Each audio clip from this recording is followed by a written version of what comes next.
Every single climb was painful. I struggled through all of it, primarily because I just hate climbing. Holy shit, this was tough. I've just been relentless climbing. I'm so tired.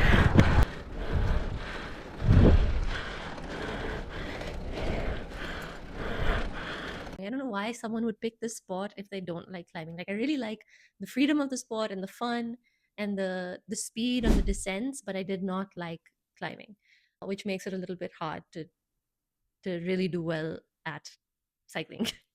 And I don't think I'm alone in this feeling of like liking all of the other parts of cycling except for climbing. So that's why I'm here today, sort of to share my progress of where I was versus where I've come to now, and some of the things that have helped me get to a point where I actually kind of enjoy climbing. Like, I look forward to it. Now, if I'm on a long, flat stretch, it's a little bit boring, honestly. So this time around, for what I consider my actual first Gran Fondo, I'm going to do things a little bit different. I signed up for the RBC Gran Fondo Whistler, which is 122 kilometers and over 2,000 meters of elevation. So it is a challenging Gran Fondo for practically anyone. It's not nothing. Week by week, I've built up from that 180 meters to around 1,700 over a 150-kilometer ride. So together with my coach ChatGPT, we've come a long way.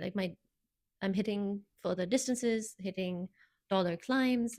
I've already cut about 30 minutes off of my predicted finish time, which I think is pretty awesome. And here's what's been helping me get better, specifically at hills, without any fancy gear. I don't have a real coach. I don't have a power meter. I don't have a bike computer. I have no way of knowing in real time what the gradient of a climb is, or what my cadence is, what my power output is. None of that. So, yeah, my number one tip is find local climbs that match your fondo. So, I have discovered around me, around where I live in the city of Calgary, there's like three or four um, climbs of different gradients that match different parts of the fondo. But for the really long and steady climb, to train for that kind of climbing, I do have to drive out of the city a little bit towards like the mountains. I'm lucky enough to live by mountains, but using the weekends when you have the time is probably your best bet to train for the long, steady climbs. Eat and drink before the climb, not just for your to replenish energy and have enough fuel for the climb, but also because, I mean, this is something that happens with me and it may happen with you, so I'm just warning you, is when you're climbing and you get into like the zone, even if it's really slow and really steady, it's right for you.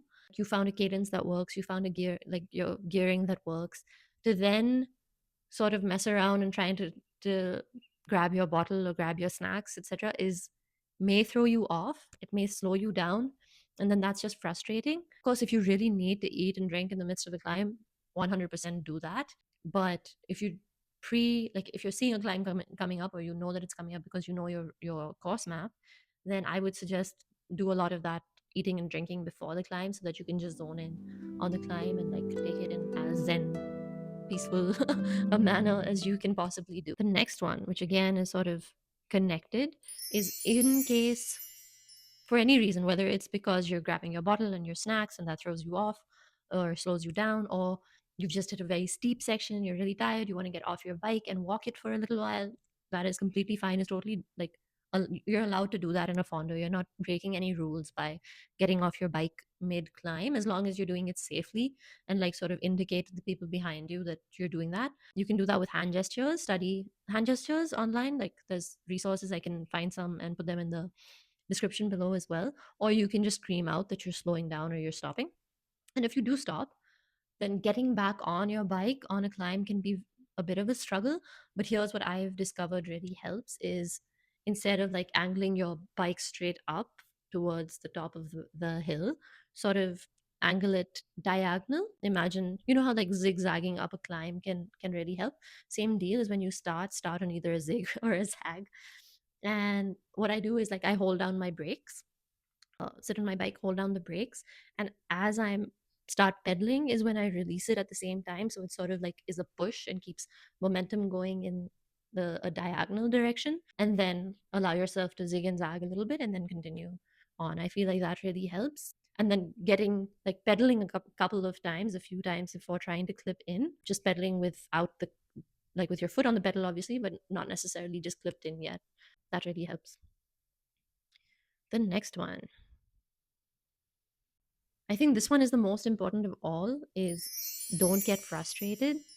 Getting frustrated and trying to smash the pedals and go up faster is, in the long run, might actually hurt you. Like, you may end up being much slower because you burn out quicker. So I think optimizing for speed when you're a beginner on a climb just doesn't seem to really work. It doesn't seem to really help.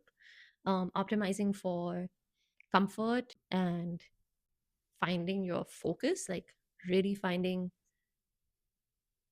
your rhythm with the gradient, with the hill, that seems to be the only thing that really works for me, is trying to zone in as much as I can. And if the top is way too far, I don't really even look at it, because it's, again, frustrating to feel like you're so far away from it and it's going to take so much time and so many pedal strokes. So what I do is just sort of look in front of my wheel and don't even worry too much about the top of the hill. Like, here's where I am, here's where I'm pedaling. Or you can look at the rider in front of you, or a tree in the distance, and just keep following one small milestone at a time when the top of the hill just seems way too far. Okay, next one. Yeah, so those are the big ones that really helped me. Ah, sorry. Get super excited. I haven't written this down, but another one that definitely helps for anything, not just climbing, is rest and nutrition from the day before as well. Um, or even the day before, the day before. Sometimes I notice if I have a big ride with a lot of elevation, or just a big ride that I'm excited to do, I don't sleep well the night before the ride. I rested the night before the night before. So, like, yeah, you know what I mean, is super important. So even if the night before your ride you don't sleep well, at least your body is not running on 2 bad nights of sleep. And eating and hydrating really well even the day before. So, like, get your carbs in if it's a really long ride with a lot of elevation.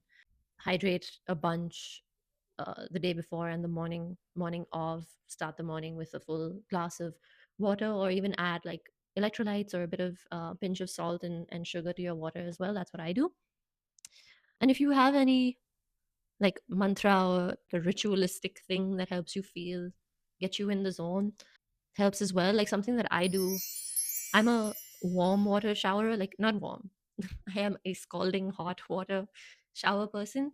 But the morning of a long ride where I feel like I really need to feel in the zone, um, I'll switch to like freezing cold water, very cold water, even if it's for a few minutes, for a few seconds, to like shock my body into waking up and performing like relative to what my capabilities are.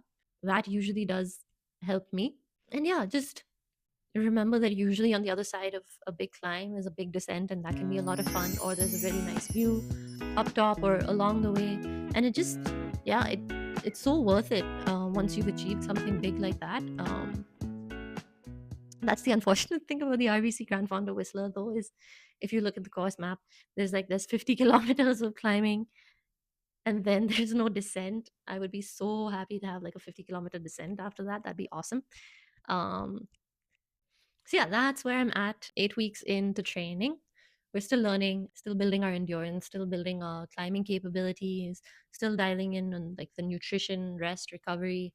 I haven't even started strength and conditioning. I probably should start that at some point. And we have a few weeks to go. I think 3 months, less than 3 months now. Well, I think I'm on the right road. I'm feeling good. I'm feeling better. I'm feeling strong. I don't look at a massive climb and get scared or start praying to all of the gods. If you're training for your first fondo as well, or just trying to get better at climbing hills, or have any questions about using ChatGPT as your coach, or any of these things that I've talked about, drop a comment, share your story. I've been posting these videos for a while now, but I don't really know who's watching. Like, YouTube doesn't give me a ton of information. So I don't know who's watching, what they're interested in. I'm just sort of creating videos for for me and what I imagine would be valuable to me if I was starting now. But yeah, if there's something that you want to know specifically about my training, drop it in the comments below. If you are riding the same event, then let me know and maybe I'll see you at the start or the finish line. Ciao!